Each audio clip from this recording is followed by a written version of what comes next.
Hello, my friends. Welcome back to our channel. I'm so happy you are here today. If you are feeling tired, lost, or unsure about your future, this story is for you. Today, I will tell you a special story. It is a story about courage, change, and hope. It is written in simple English, so everyone can understand. This story will take you on a long journey, from fear to success, from sadness to joy. As you listen, maybe you will see yourself in this story. Maybe you will find a little light in your heart.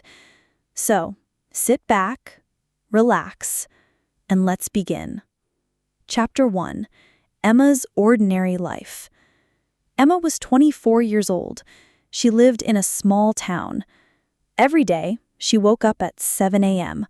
She brushed her teeth, got dressed, and went to work. Emma worked in a small shop. She sold bread, milk, and snacks. The job was not exciting. Emma did the same things every day. "Good morning," she said to customers. "Have a nice day," she smiled. But inside, she did not feel happy.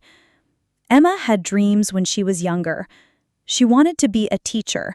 She wanted to travel the world. But now, she felt tired. She thought her dreams were gone. After work, she walked home. She lived alone in a small apartment. She made tea, sat on the sofa, and looked at her phone. Sometimes she watched videos. Sometimes she just stared at the wall. One evening, Emma looked in the mirror. Her eyes looked sad. "What happened to me?" she whispered. "Where is my life going?" Emma's life was quiet. It was not bad, but it was not good. It was just the same. But everything was about to change. Chapter 2: A Spark of Change. One day, Emma was walking home. The sky was gray. The air was cold. She felt tired, as usual. She passed a small community center. A big sign caught her eye. "Free talk tonight. How to change your life." Emma stopped. She looked at the sign. Something inside her said, "Go inside." She hesitated. "I'm not the type for this," she thought. But her feet moved. She opened the door. Inside, people were sitting in chairs. A woman stood at the front. She looked strong and kind. Her voice was clear. "You are not stuck. You are not broken. You are powerful." Emma sat down. She listened. The speaker talked about her own life. She was once poor, scared, and alone. But she changed. She read books, learned new things, and took small steps every day. Emma's eyes filled with tears. The speaker was not famous. She was real, and her story felt close, like it was Emma's own. After the talk, Emma felt something strange. It was small, but it was there. A spark. A little fire inside her chest. She went home and looked at herself in the mirror again. This time, her eyes were curious, not just sad. "Maybe I can change," she said quietly. "Maybe I can try." That night, she wrote in her notebook, "I want a better life. I will try, one step at a time." She didn't know what to do first, but she had started. And that was enough. Chapter 3: The First Step. The next morning, Emma woke up with a new feeling. It was small, but it was real. She made tea and opened her notebook. What is the first step? She asked herself. She thought for a long time. Then she wrote, "Wake up early and go for a walk." It sounded simple, but it was not easy. Emma was used to staying in bed until the last minute. She loved her warm blanket. The next day, her alarm rang at 6 a.m. Emma opened her eyes. Just 5 more minutes, she thought. But then she remembered her notebook. No, she said out loud. Today, I start. She got up. She put on her shoes and coat. The sky was still dark. The street was quiet. She walked slowly. The air was cool, and the world felt new. She passed a bakery. The smell of bread made her smile. She saw the sky turn pink as the sun began to rise. "I'm proud of myself," she whispered. "I did it." Emma walked every morning that week. Each day, it became a little easier, and she felt a little stronger. After 1 week, she opened her notebook again. Next step, read for 10 minutes every day. She chose a book from the library. It was about a woman who changed her life by writing. Emma read on the bus, during lunch, and before bed. The words made her think. They gave her ideas. One line stood out. "Small steps every day lead to big change." Emma underlined it. "That's my rule now," she said. She kept going. She drank more water. She cooked healthy food. She cleaned her room. None of these steps were big, but together they made Emma feel alive again. One night, she looked in the mirror again. This time, she smiled. "I'm doing it. I'm really changing." Chapter 4. Falling Down. It was a rainy Monday. Emma had been doing well for 3 weeks. She woke up early. She walked.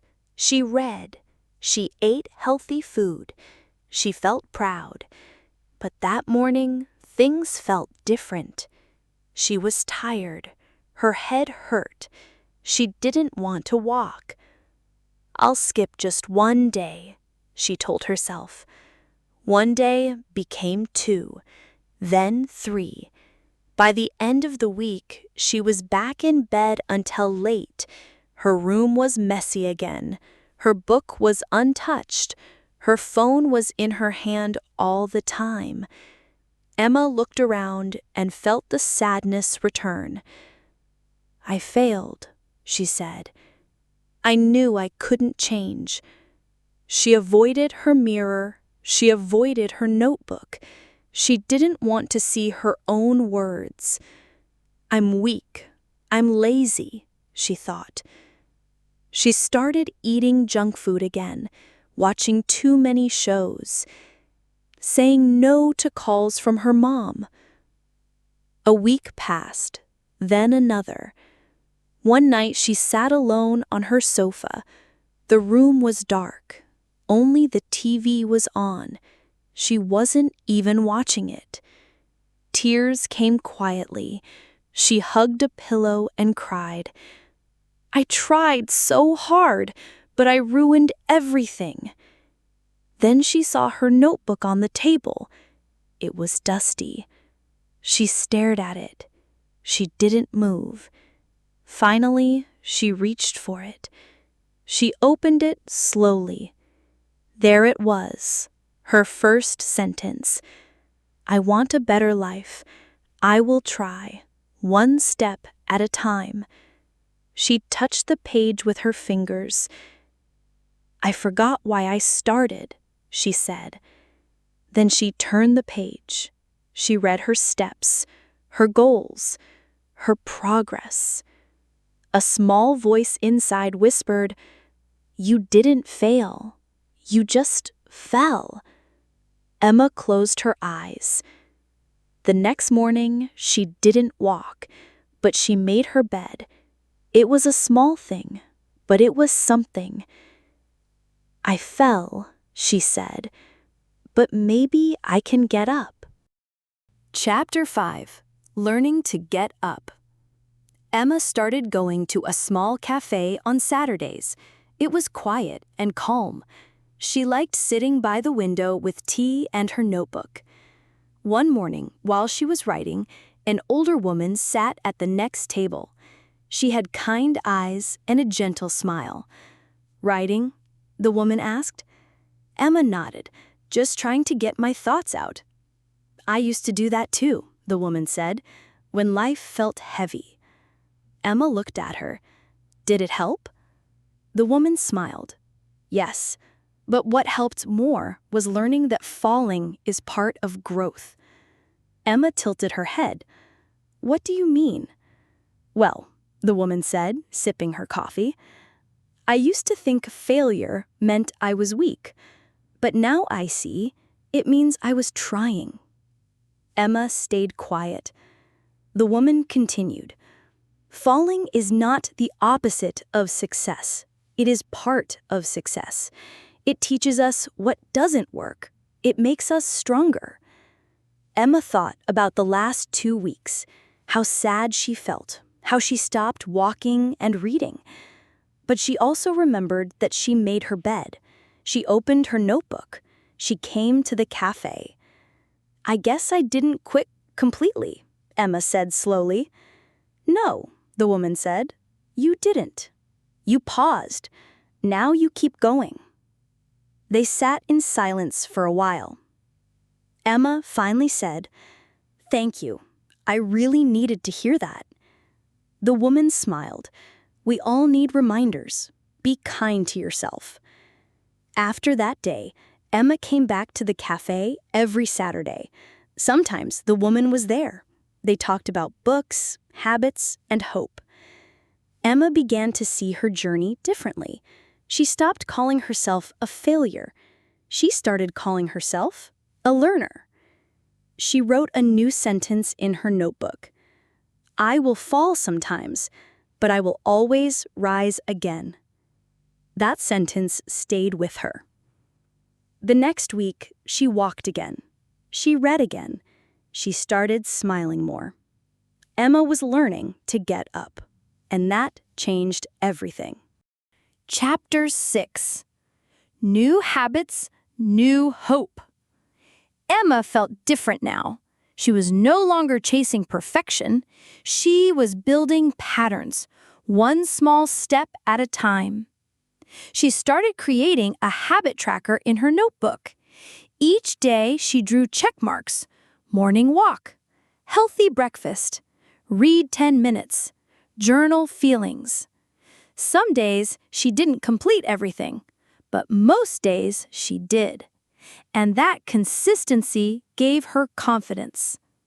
She found a podcast about personal growth and started listening while walking.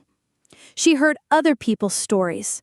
Some were like hers, some were harder. All were inspiring. Emma also began waking up without her alarm. Her body felt rested. Her mind felt clear. She started dressing with more care. She smiled more when talking to customers at work. One day, her manager said, "You've changed lately, Emma. You seem brighter." Emma smiled. "I feel better. I'm working on myself." But the real difference wasn't just in her habits. It was in how she thought. One morning, while journaling in the park, Emma wrote, "I don't need to rush. Growth is slow, but it's real." She looked around and noticed things she hadn't before. Birdsong, the way sunlight touched the leaves, the warmth of her coffee cup. These small moments were her new treasure. She started reading books about resilience, listening to motivational speeches, and writing short reflections. Sometimes she'd write notes and tape them on her wall. Progress, not perfection. You are not your past. Keep going. On the hard days, these messages reminded her that she was not the same person she used to be.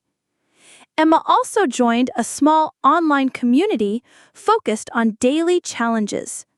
Each week, they chose a habit to focus on: drinking more water, no negative self-talk, helping someone without expecting anything in return. She shared her wins and struggles with them.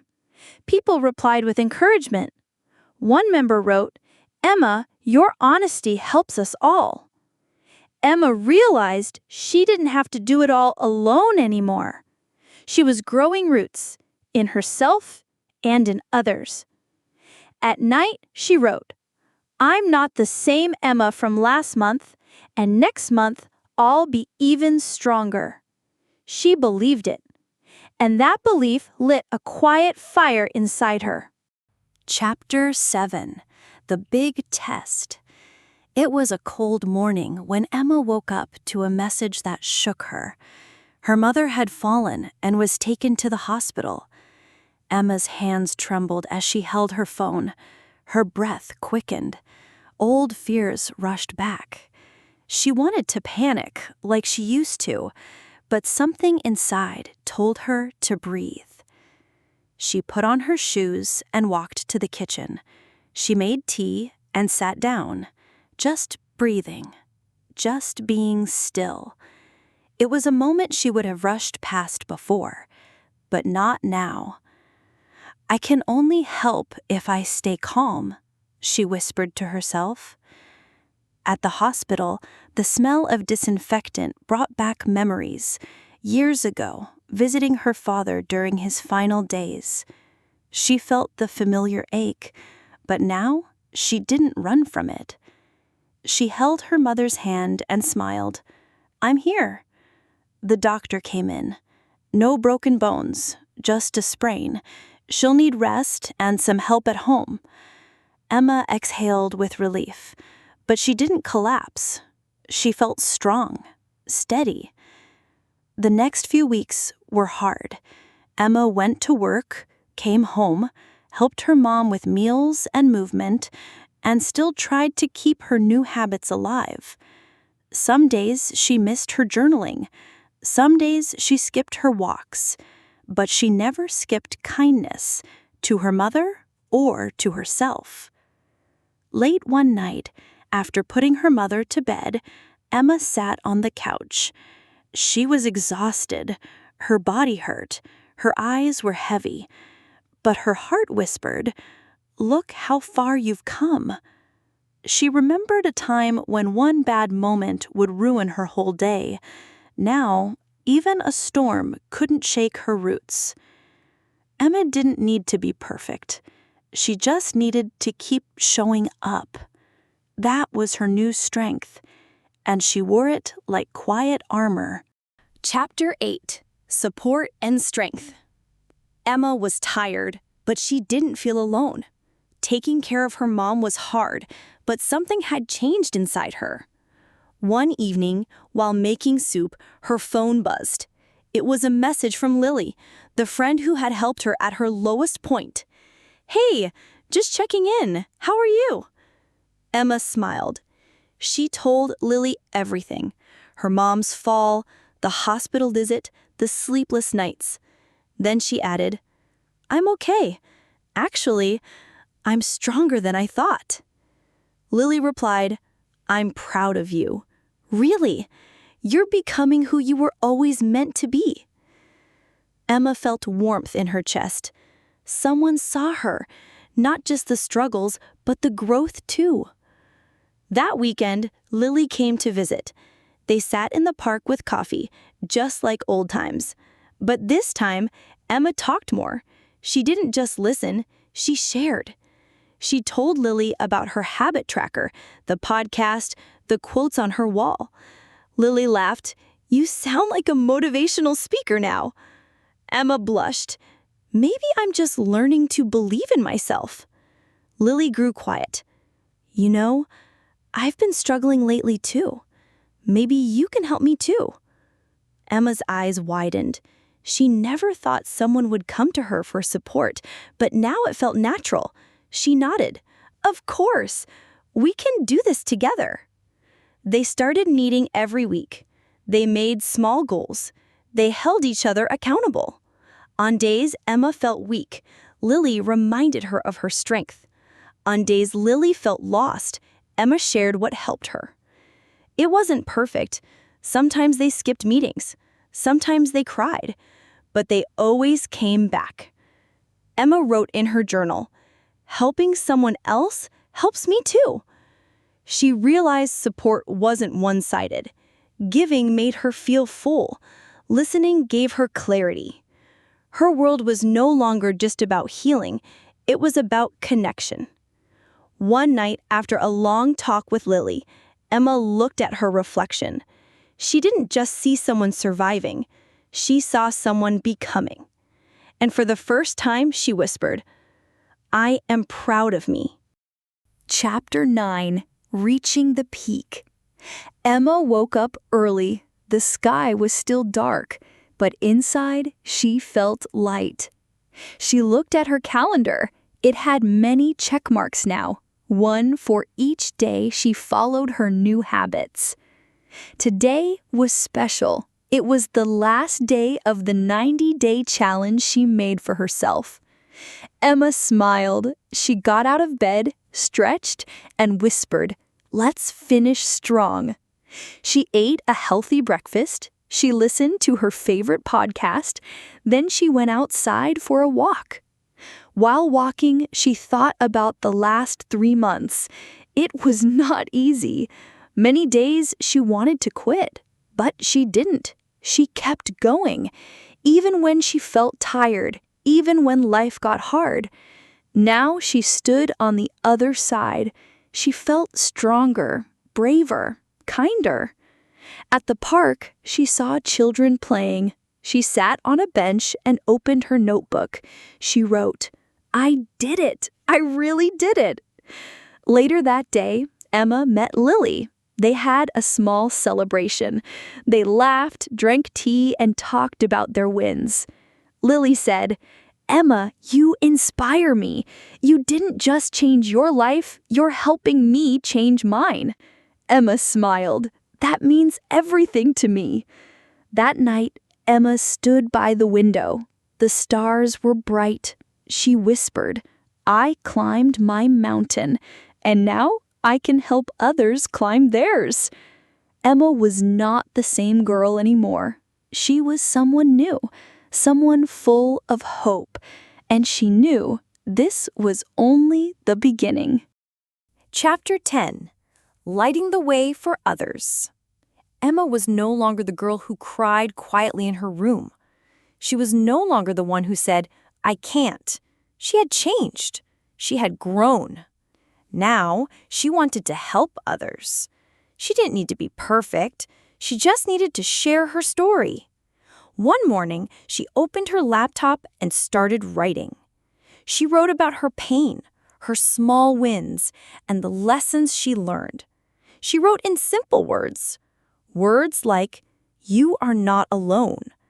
You can begin again." Small steps matter. Emma decided to share her story online. She made a blog called Step by Step with Emma. At first, only a few people read it. But slowly, more and more people came. Strangers wrote to her. "I cried while reading your words. Thank you for sharing. You gave me hope." Emma answered each message with care. She wasn't trying to be famous. She just wanted to help. She also started small group meetings at the local library. People came to talk, to listen, and to feel less alone. Emma spoke gently. She said, "You don't have to fix everything today. Just take the next right step." People respected her, not because she had all the answers, but because she understood. One night, after a group meeting, a woman came to her. She held Emma's hand and said, "You changed my life." Emma's eyes filled with tears. She said, "I didn't change your life. You did. I only walked beside you." At home, Emma wrote in her journal, "Healing is not just for me, it's for everyone. When I heal, I help others heal too." She looked at her wall. The quote was still there. One small step can change your whole life. She smiled and whispered, and one kind voice can light the way. Emma had become that voice. Her journey was not over, but now she was not walking alone. She was walking with others, and the light she carried, it came from within. Thanks for watching. We hope Emma's story gave you hope, courage, and inspiration. If you liked this story, don't forget to like and subscribe. Share this video with someone who needs a little motivation today. You are stronger than you think. See you in the next story.